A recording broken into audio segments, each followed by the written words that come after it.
విజయవాడ కనకదుర్గమ్మ సాక్షిగా తనపై వస్తున్న తప్పుడు కథనాలను దుష్ప్రచారాలను మరోసారి తీవ్రంగా ఖండించిన గౌరవ మునుగోడు శాసనసభ్యులు శ్రీ కోమటిరెడ్డి రాజగోపాల్ రెడ్డి ఈ రోజు ఉదయం విజయవాడలోని కనకదుర్గమ్మ ఆలయాన్ని సందర్శించి అమ్మవారిని దర్శించుకున్న రాజగోపాల్ రెడ్డి అమ్మవారి దర్శనానికి వచ్చిన రాజగోపాల్ రెడ్డి వేద ఆశీర్వచనం చేసిన ఆలయ అర్చకులు నిన్న ఒక సామాజిక కార్యక్రమంలో పాల్గొనడానికి గుంటూరు వచ్చాను ఈ రోజు విజయవాడ అమ్మవారి దర్శనం చేసుకున్న నేను ఇక్కడికి బయలుదేరినప్పటికీ నుండి రాజకీయంగా నాపై దుష్ప్రచారం చేస్తున్నారు నేను నిన్ననే మీడియా ముందు క్లారిటీ ఇచ్చాను కొంతమంది కావాలని నా ప్రతిష్టను దెబ్బతీయడానికి దుష్ప్రచారం చేస్తున్నారు వాటిని నమ్మకండి అని అన్నారు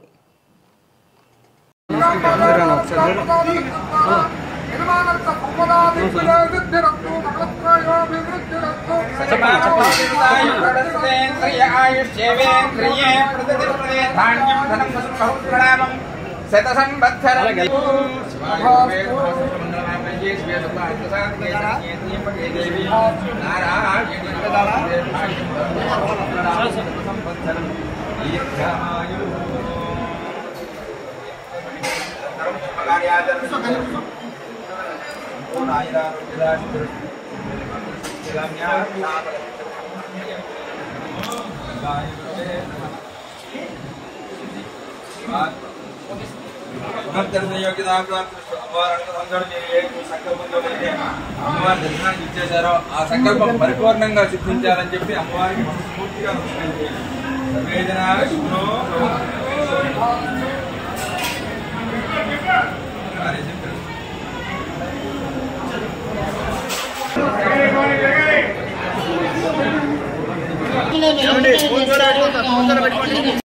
నిన్న నేను నా మిత్రుడు చిన్ననాటి స్నేహితుడు మాజీ పార్లమెంట్ సభ్యులు మాజీ శాసనసభ్యులు మోదుగుల వేణుగోపాల్ రెడ్డి ఆహ్వానం మేరకు అన్నవేమన ట్రస్ట్ బాలికల వసతి గృహం ఒక కార్యక్రమంలో పాల్గొంటేందుకు అక్కడికి రావడం జరిగింది నిన్న రాత్రి. అందులో భాగంగానే ఈరోజు అమ్మవారి కనకదుర్గ అమ్మవారి దర్శనం కూడా చేసుకోవడం జరిగింది. నాపై మొన్నటి నుంచి కొందరు వ్యక్తులు నా ప్రతిష్ట దెబ్బతినేలాగా దుష్ప్రచారం చేస్తూ ఈ విజయవాడ గుంటూరు చుట్టూలో రాజకీయాల్లో ముడిపెట్టుకుంటూ వైఎస్ జగన్మోహన్ రెడ్డి గారిని కలిసి వస్తున్నట్టు నేను నా సహచర మిత్రులు నా నియోజకవర్గంలో ముఖ్య నాయకులందరూ దాదాపు 200 మంది వెళ్ళినట్టు దుష్ప్రచారం చేస్తున్నారు. అందులో ఎంత మాత్రం నిజం లేదు. కేవలం ఒక సామాజిక సేవా కార్యక్రమం భాగంగా బాలికల వసతి గృహంలో ఒక ముఖ్య అతిథిగా నన్ను పిలిచినప్పుడు ఈ ప్రోగ్రాం రావడం జరిగింది.